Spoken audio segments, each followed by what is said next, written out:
Through the Volatility Index, we track worldwide demand and supplier capacity to meet that demand in a monthly survey of 27,000 businesses. In October, factory demand weakened across the major economies with no imminent turnaround in sight, underscoring the challenging outlook for manufacturers going forward. Here in North America, factories cut back their purchases sharply, signaling a heightened risk of manufacturing weakness spilling over into the broader economy in 2025. In contrast, China factory production rebounded and purchases actively rose after 3 months of contraction. Coupled with sustained, strong expansion of specific manufacturing industries in India, we're seeing greater activity across Asia and growing divide with Western producers.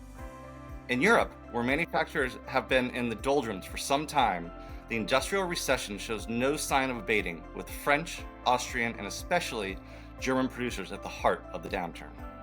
In short, we're now in a buyer's market.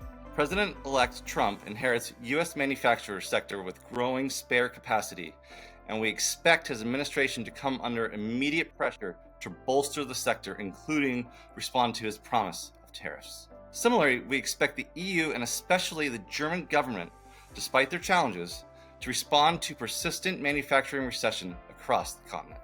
Visit GEP.com/volatility to download our full report. I'm Todd Brummer with GEP.